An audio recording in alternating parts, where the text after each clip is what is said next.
happening, Blades? Been a long time. Too long for me. I hate these international breaks. Just get me club football back. So, you'll have seen the title. Is this the biggest 6 weeks in Sheffield United's history? Don't ever say I'm over-egging a title, because... but I'm determined to say it's not clickbait, because I'm never going down that road. But for me, these next 6 weeks will dictate the future of our club. And I don't just mean in the short term. This could set us back or set us up for several years to come. And that doesn't just mean in terms of the promotion race, that's including the takeover, the embargo, and everything else that comes with it. So it's a huge, huge time for us, and very nerve-wracking. We've obviously got an FA Cup semi-final thrown in there. We've got a very minimal chance of progressing, if we're honest, but anything can happen in a one-off game. So it's so exciting, but because there's so much on it, I can't enjoy it. And I should be able to enjoy it. If you can't enjoy these sort of times, you're struggling, aren't you? So as it stands in the league, I know what you want, and I'll get to that quickly. I'm not going to keep everybody waiting for a takeover update, but as it stands currently, I'll do a proper Norwich preview before the game. But as it stands, we are 3 points in front of Borough. We've played a game less. We've got 9 to go, 27 points to play for, 24 that we need, 25 that we need. We need to beat Norwich. Norwich have been patchy. They're a good side with good players, but the form hasn't been. They're so inconsistent. This needs to be head down, best players on the game, like we'd sort of turned the corner, hopefully, before the international break. We never come back well from an international break, very, very rarely. So, it's nerve-wracking, but if they can't recognise what an opportunity this is, then what's point in playing game? Let's focus everything we've got on these next 10 games, which is essentially, obviously, with Cup game thrown in, and see where it takes us, because it'll all be done in 6 weeks' time, and we'll know. And when I say it'll all be done, that includes the takeover. So there has been loads of a sliding scale of reports on what's happening with this takeover, and even right up to recent times. We're lucky to have Darren Smith's insight. I hugely respect Darren and the fact that he gives us the insider info, if you like, to whatever degree he's able to, from what's happening with the Prince. There's non-disclosure agreements in terms of the takeover deal, so there's certain things that can't be said. But I've done a little bit of digging myself. I've done a lot of asking around and managed to get a little bit of information, and I'll not share my sources because I want to keep getting these updates for people. But ultimately, I stand by my claims, and last week I was very confident. Conversations I were having were everything is very, very positive, and it's almost done.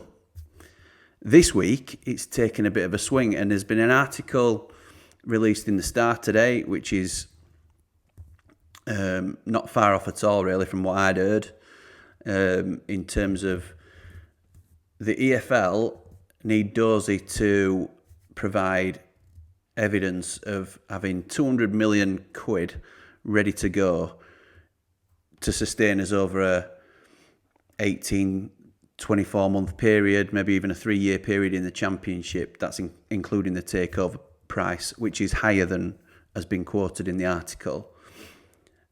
Well, that's all well and good. And from what I understand and what I believe, from what I've read and who I've spoken to, he certainly has the means to meet that obligation if and when it's necessary to do so. However, he's been asked to provide it in cash rather than evidence that he can get the cash if necessary. Well, I don't I don't propose to operate in these circles. I have no idea what that sort of money would physically look like. It's crazy to even talk about these amounts of money. But I'm sure Elon Musk hasn't got $200 million just sitting in his bank account. If successful entrepreneurs and high level businessmen have the vast majority of their wealth working for them, whether that's through investments or assets or whatever it might be. So from what I understand, there's been a sharp deadline issued, and quite unfairly in my eyes, for Dozy to come up with this figure that's been quoted in the Star. And it's counterproductive for me, because I genuinely believe that it's a good move for all parties. Now, the skeptic in me, and I have to say this, and obviously hugely respect what Darren does and appreciate what he's brought to us so far, and I've no reason to doubt the Prince in certain elements in terms of what he's done as an owner for us. But you have to put yourself in the Prince's shoes now and think, I've agreed a deal for X when we were firmly a championship club. There was a long season to go in front of us. It's now looking quite likely that we could well get promoted. And what would a club of Sheffield United size then command in terms of a fee?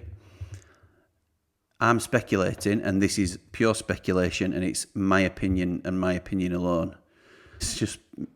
It's not even an opinion, it's me being quite cynical probably.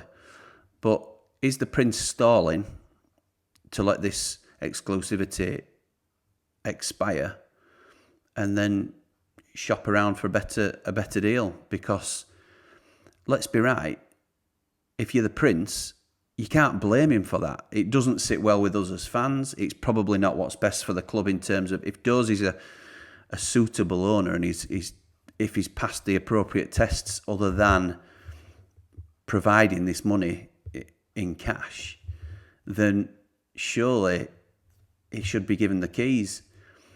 But if the Prince is thinking, well, I'm 50 to 100 million out of what I could garner from the club being promoted, then while I don't like it, I can understand it. So that's my latest theory, if I'm honest, is that there could well be a delay due to that.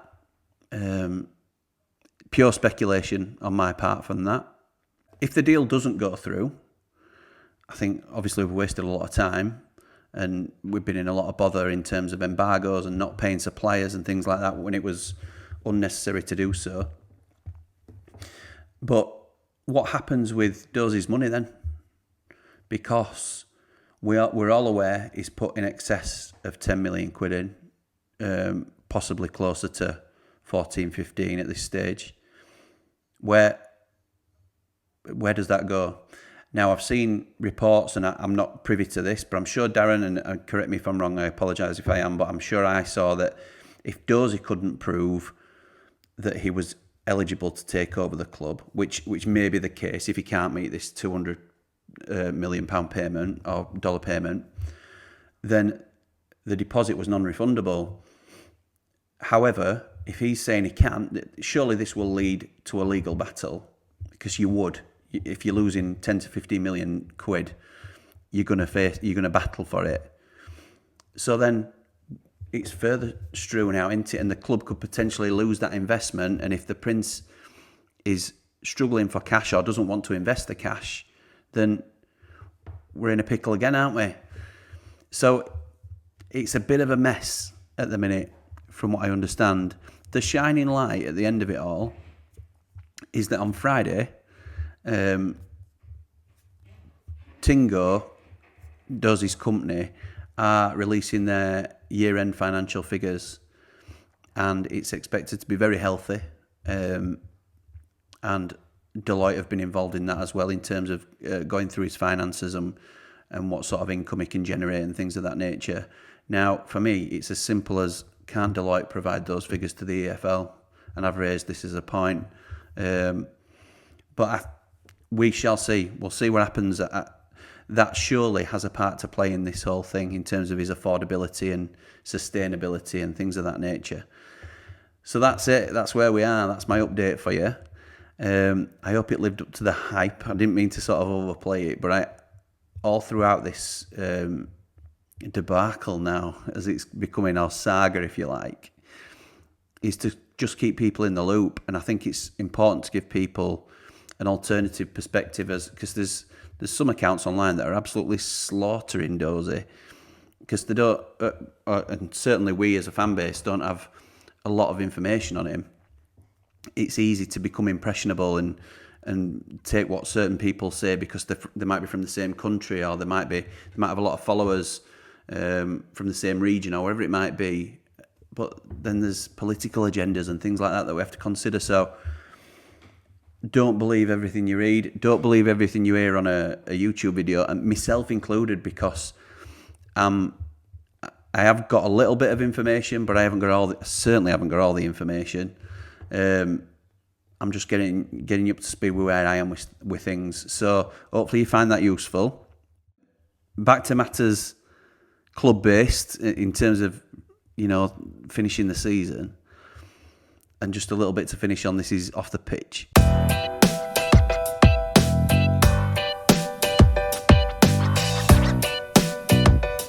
So 3 very quick stories to mention. Sanders, Norwegian national team manager, has been at it again. Solbakken, saying that he needs to leave the club, and it's nothing against Sheffield United, but he needs a different environment and a different. He needs to get out of the Championship. That was the main thing. I'm thinking, maybe he's been misquoted a little bit then. But maybe he needs a different culture and different environment, meaning different team, essentially. So, up yours, Solbakken. He's a blade and he's under contract to us. So whatever happens, I think we will lose him in summer, if I'm honest, as I've touched on. But until then, he's our player and he's going to play a huge part as the season comes to a close. A star man of ours, to be fair, Anel, a huge revelation this season, has spoken to the Bosnian media, reported by Yorkshire Live, how much he'd love to play for Man City one day. Brilliant. Thanks for that, Anel. It's, you can't fault a player being ambitious. We can't expect him to play with us all his career. Who's to say he's going to reach that level, to be fair, although he does have a lot of fantastic, he's got great ability, hasn't he? Whether he can refine that and get to that top level is yet to be seen, but he's another one that will outgrow us at some stage.